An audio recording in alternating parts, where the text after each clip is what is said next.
with that in mind, I might kick us off. So welcome everybody. I'm Josh Marsden. So I'm one of the co-founders of Active and Thriving.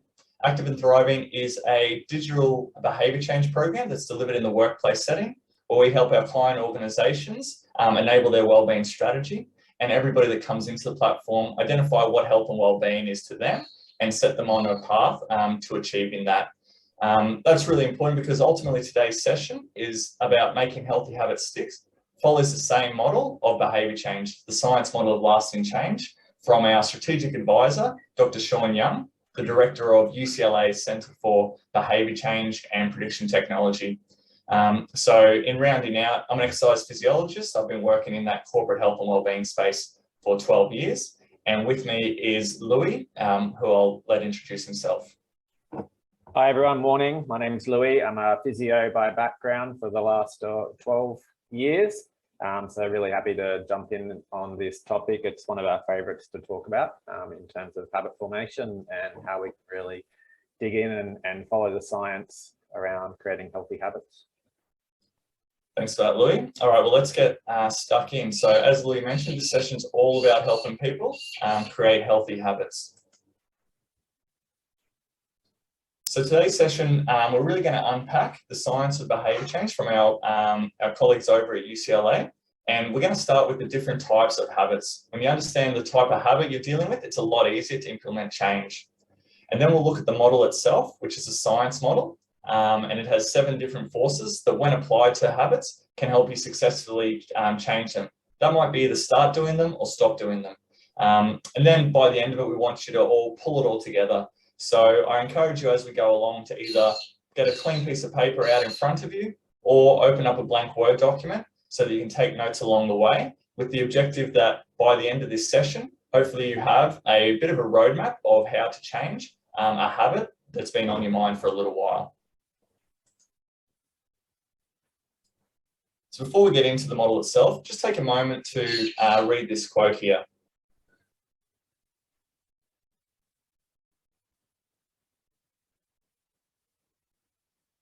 So James Clear is one of the leaders in behaviour change, and it's one that Louis and I follow avidly. They've got a really good perspective on what it is to change behaviour. And what they're essentially saying is that depending on where you have got in your research from, somewhere between 81% and 92% of New Year's resolutions fail. What that means is 8 times out of 10, you're more likely to fall back into your old habits and patterns than you are to stick with a new behaviour. How does that resonate with where you are in your own resolutions? So use this opportunity now to use Menti for the first time to set what resolutions you've set in the past and share them up onto the feed here. So the first one up is stop drinking alcohol. I can understand that. Exercise more, very common. Then the other big ones are the healthy eating. It might be spending more time with the kids. It might be getting a better work-life balance. Are quite common resolutions over here. Start reading, absolutely. That's pretty much a resolution I have every year. This year it was to read 1 book a month. I'm 98% into my first book for January, and then it's kind of stopped there. So I need to pick that one up again. What about you, Louis? Any resolutions this year? Yeah, it's been cycling for me this year. It's trying to just increase my distance. I kind of was around the 70 to 80 Ks on a weekend ride, but I'm looking to try and double that this year up to a longer distance ride up to 200. So that's the goal at the moment, and gradually there. I'm halfway there. I could do the 100, but still a bit to go. All right. Well, let's draw on that example through the session. I think help you get to that 100. So we know that New Year's resolutions and sticking with them can be hard, but before you can successfully change an old habit or start a new one, you must first understand that not all habits are the same. We're going to be exploring the 3 types of habits known as the ABCs, as outlined by Dr. Sean Young, our advisor from UCLA. And the types of habits are they're automatic, burning, and common. So let's go into detail of each of those now. The first type are automatic. Automatic habits are those habits that we do without conscious awareness. It's almost impossible to stop ourselves from doing them because we're not even aware when we do them. They're therefore the most firmly ingrained habits, making them also the hardest to change. Examples would be biting your nails when you're bored or stressed, or unconsciously slouching with poor posture at the computer. Just by me mentioning this, did anybody straighten their posture? I know Louis didn't. Automatic behaviors are typically the things that we don't want to be doing, but being aware of them makes it, by being unaware of them, it makes it very hard to change these behaviors. For example, so what we need to do is make not doing them easier. So for people that bite their nails automatically, a common thing that people do is buy the Bite No More nail polish, which makes you very aware every time you bite your nails due to the disgusting taste. So have a think of any of the automatic behaviors that you do on a day-to-day basis, or is that habit that you want to change something that you do automatically? The next up are burning habits, which are definitely the ones I find the most interesting and the most fun to play around with. This refers to those habits you do because of an irresistible urge. You just cannot help yourself. Burning habits are the second most ingrained and therefore quite hard to change as well. Examples of burning habits include checking your mobile phone every time you hear a notification, or checking your emails compulsively. It even goes into the kitchen or pantry where you know there's an open packet of chips and you just keep going back to eat more and more and more. My favorite burning behavior is people, possibly some of you on the webinar today, pressing the crossing walk buttons or the open door buttons in elevators. Whenever you see that button, you just get that burning desire to press it, regardless of even if you've seen somebody press it in front of you. You just cannot help yourself. You have to press that button. It might even mean awkwardly walking past somebody or reaching past somebody to do so. Does that sound familiar to anybody? Why do we do it? Our body rewards us for it. It makes us feel good. It releases positive chemicals as we're able to take control of that situation. But believe it or not, those two examples, the open door button in the lift and the pedestrian crossing buttons, those buttons, you're not actually controlling them. The pedestrian crossing buttons are typically on an algorithm during peak times, so pressing them actually doesn't do anything at all. And that's the same with the closed door buttons in the lifts. They're usually a maintenance override button where you press the closed door button with another button to allow the maintenance person to dictate where the elevator goes. With that said, we still press the buttons anyway. I'm interested to hear from the group and you as well, Louis. Do you have any burning habits? I mean, there's the common ones, the notification on your phone, the pop-up on your email that comes in and burns in the back of your head that I've got to check that to just make sure it's not anything important. Yeah, that's right. It's all of those things where there's notifications attached to it or something coming in that we just need to know the answer. So yeah, that's a common one people try and work through, is the turning off all notifications to get less distractions, to try and stop that feeling of, it's a light feeling of anxiousness really, of do I have an email I need to check, what did that person say, and so forth. All right, we're going to open up the poll to rate your own burning behaviours. Has this already been open, Lou? I think there was one this morning, yeah. Oh, yeah. Okay, so again, using the Menti, if you haven't jumped on yet, just www.menti.com. The code is up on the top of the screen there, and just use the slider to basically rate how much of these you can't help yourself with. Where do they sit for you, Josh?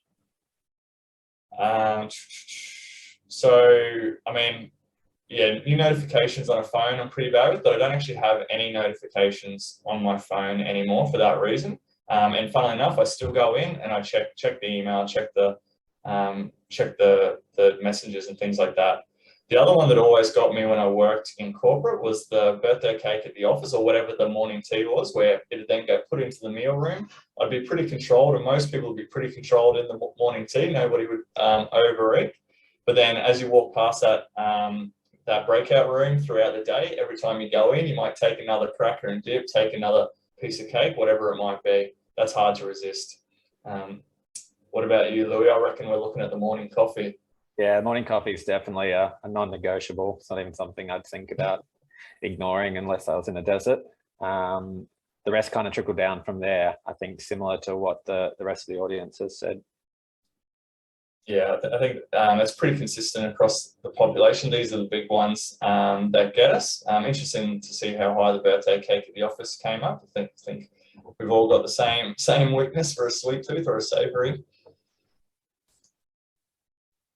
All right, so let's go into the last one. It's common. Common habits are exactly what they sound like. They're the habits that everybody is trying to change. It's your New Year's resolutions. They are the least ingrained, but they're still pretty difficult to change. We do them repeatedly and consciously. And an example would be wanting to eat junk food rather than healthy eating, or hitting the snooze button of a morning rather than getting up and doing your exercise. We're always consciously aware of these habits, but we often take the easier and more satisfying option in the short term. Not doing it is just so much easier. There was a survey that came out of the UK which asked people what they like to do on the Saturdays, and they put in all these great things. It was like going for a bushwalk, playing with the kids, catching up with friends, and then they asked people what they actually typically do on a Saturday, and the highest answer was spending time watching TV on the couch. So that was at the top of the list. People know what they like to do, but quite often they're going to do what is easiest, and that's the thing with common behaviours.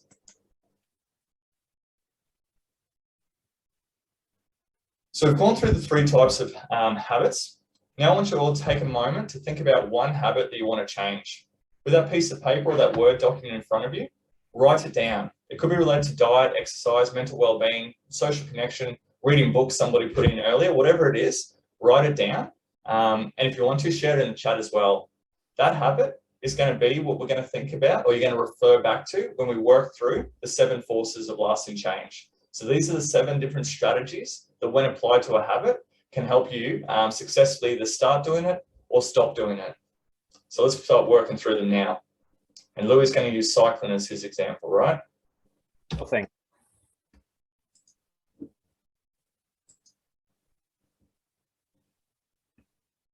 The first one is Stepladders. We've all got pretty big, lofty, ambitious goals and dreams, and there's nothing wrong with that. And it's really important to have these dreams. But it's really crucial to know that dreams aren't going to be what is needed to push you through the day-to-day to help you reach them.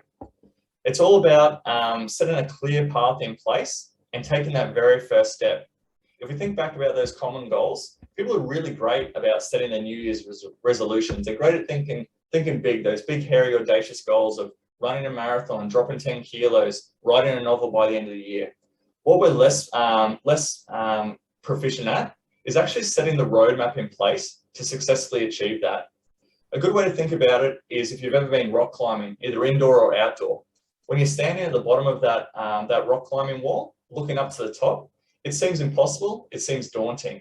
But if you just focus on the very first handhold, then the next foothold, then the next handhold, next thing you know, you're at the top of that mountain, top of that rock wall. So that's the way we should think about those goals. We need to turn them into, or break them down into lots of little steps, and the smaller the better. And that's what Stepladders is. It's setting a long-term goal, breaking it up into medium-term goals, short-term goals, and then following through into the very first thing you're going to do to achieve that. So Louis, after the Christmas break, I imagine you had a bit of time off the bike. I know you had a bit of a holiday. How did you get yourself back to cycling? Yeah, so the first goal was just to create a habit. So it was to cycle 3 times a week. So that was really the focus rather than focusing on distance. It was just consistency. Now the goal is getting to that 100K once a week. And then in the next 3 months, I want to be able to get to 150. And then in 6 months' time, I want to be able to get up to that 200. So I do 1 long ride a week and then 2 shorter ones during the week. Fantastic, Louis. And yeah, you can see how it's nice and progressive. You're not going to be put off instantly by that, how am I ever going to ride 200 kilometers? It's quite manageable where you've started. So that's what I want everybody to do right now, is follow that stepladder approach for that habit you're going to change. So think about, what is that long-term goal? What do you want to achieve within the next 6 to 12 months? Then just put down one medium-term goal underneath that, so the next 3 months or so, and then a short-term goal within the next month or so. And then the very crucial last step is, what is the very first thing you're going to do towards that goal? So it might be setting your alarm up early so you can go for a walk. It might be putting the book that you want to read next to your bedside table. Whatever it is, that's where you start. And once you leave this session, once you've got those long, medium and short-term goals, you can then actually break it up further into each of those areas with micro goals inside of that as well. The second strategy is community, and it's an incredibly powerful force that can be used with great success in many habits.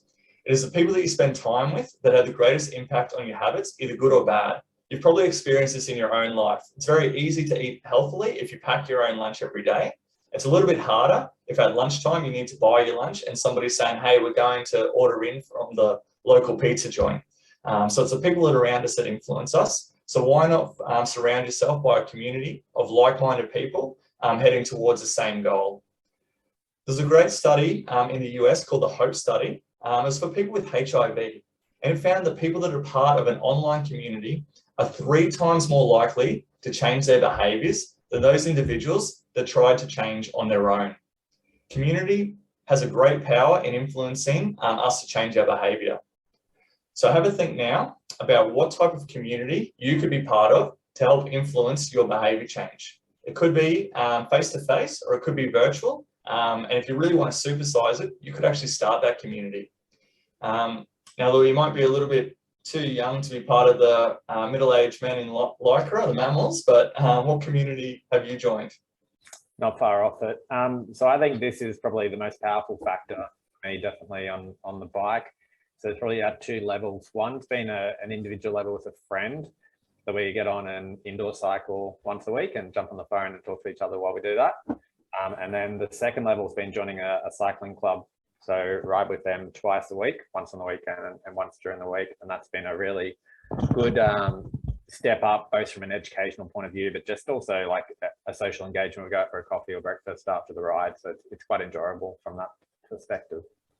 And Louis, can you draw on a time where, maybe in either direction, where you plan to go for a ride the next day, but maybe it was cold outside, you had other things to do and you didn't follow through with it, but then also a time where you were meeting a group ride. Have you experienced the power of the accountability side of, I guess, being part of a community? Yeah, for sure. So, I mean, the rule in the cycling club around, I live in Singapore, so it's quite wet on occasion here. And the rule is that you have to turn up, basically, whether it's rain, hail or shine. So once you're out on the bike and it starts raining, it's no big deal realistically, because it's still quite warm and it's not that cold here. So you battle through it. But there's kind of the unspoken law that, you know, if you sleep in and this, because there's a bit of water outside, then you kind of cop it the next week. Fair enough. That's a pretty hard rule to follow. Tough over in Singapore. All right, next up is it needs to be important. So conventional wisdom makes us think that you're either motivated or you're not. If you're unable to get out of bed early or you spend too much time watching TV, you may just consider yourself a little bit lazy and unmotivated. But scientific research shows that it's not accurate at all. The problem may be that you just didn't understand the importance of doing the desired habit.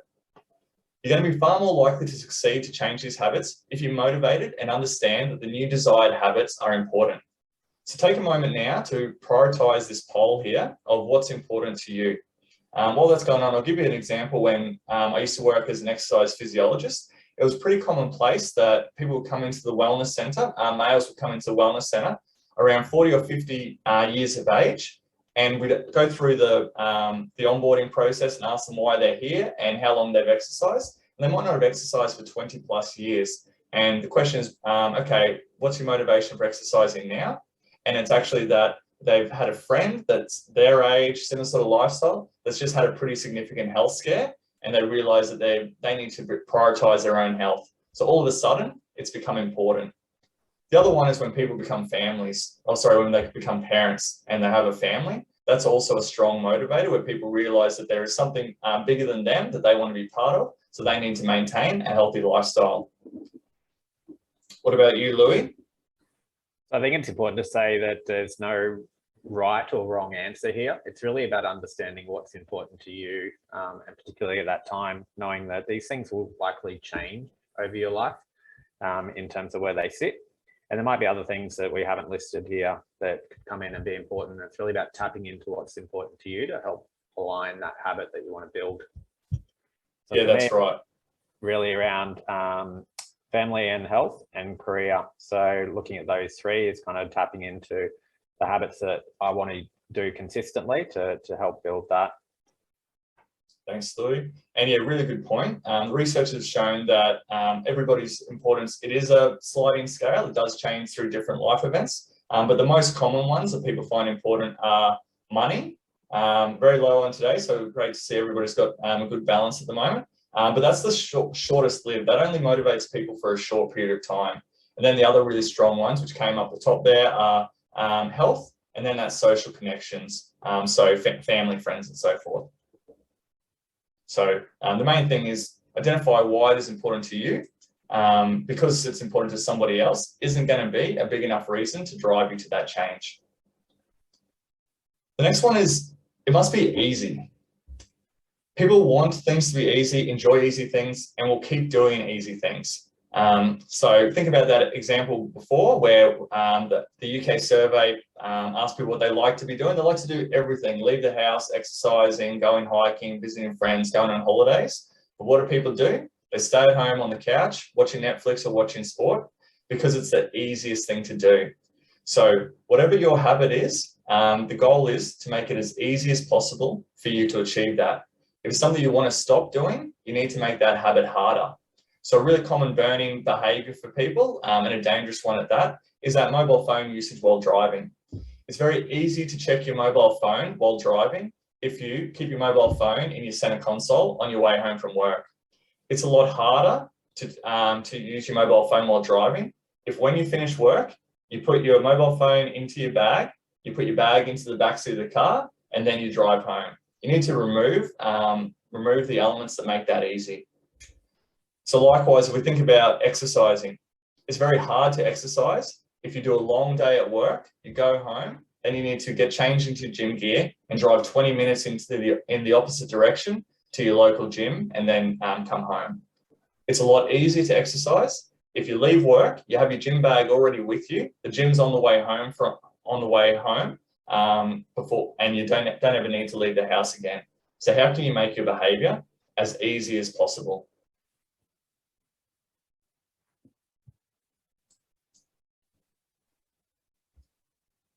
These next ones are pretty fun. Neurohacks. So it's all about changing the way that you behave. So quite common, we think, okay, let's change the way we think, and then we'll change the way we act. This actually shows that you should try and do it the other way around. Rather than thinking, I want to be a kind person and a good person, start doing things that lead to kindness. So start volunteering, start giving to charity, and then your brain will actually catch up and say, if I'm doing all of these great things, I must be a good person. So this can be used in a number of different ways, and it's amazing how simple it is. So there's one study out of the UCLA where they got two groups of people to watch an advertisement. One group was nodding their head up and down when they're watching the advertisement, like in a yes fashion, and one group was shaking their head left to right while they're watching the advertisement as well. And what they found was that the group that was nodding up and down, like they were agreeing, found the products to be more appealing. So it's these simple things that can change behaviors. One quick hack that has been shown to be really successful is using your computer login password as the behavior you want to change. So people have found success changing all habits by basically changing their login password to what they're trying to do. So say, for example, if you struggle to stay hydrated, you could actually put your password, and obviously make sure it's secure, but password as drink more water. And every time you have to log in each day at work, you need to actually stop and think about that behavior. What is that? Drink more water. And then by doing that, you then apply the action of typing it into the password form. And then when you hit submit, you get that reward. You get that instant gratification that by typing in drink more water, you then actually get to access your computer. So that's a positive reinforcement that then will help lead to you drinking more water. So people have been successful with smoking cessation, hydration, exercise regimes, even relationship development by just utilizing their passwords as well. So I encourage you to try that also. Then it must be captivating. People do respond to rewards, but not just any reward. The trick is the reward needs to feel incredibly powerful. Studies have shown that the following things are most captivating.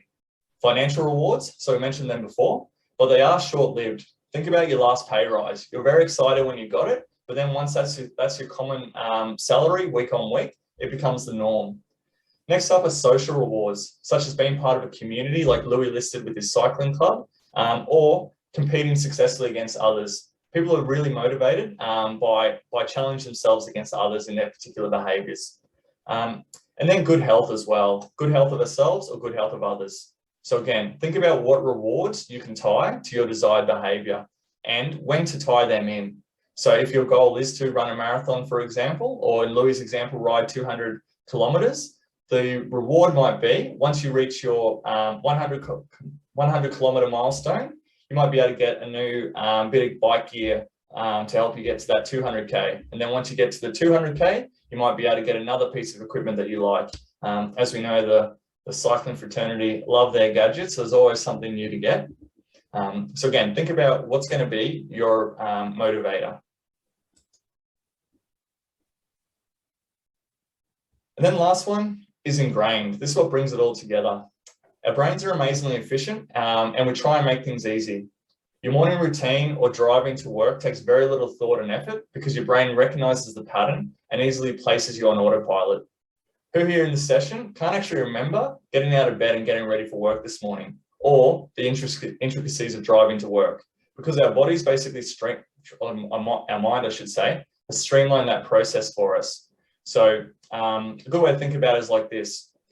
It's very hard to get into a regular exercise regime. If you want to do yoga Monday mornings, go for a run Wednesday lunchtimes, do a group fitness class Friday nights, and then go out for a long bike ride Saturday mornings. That's a lot of behaviors to remember. It's a lot easier to get yourself started on that behavior change by focusing on going for a walk every morning at 5:30 a.m. as soon as the alarm goes off. Once you nail that behavior, it's then an opportune time to start building on that and adding a bit more variety into what you want to do. So keep it really simple. Just think, same thing, same place, same time, and that'll help that behavior stick.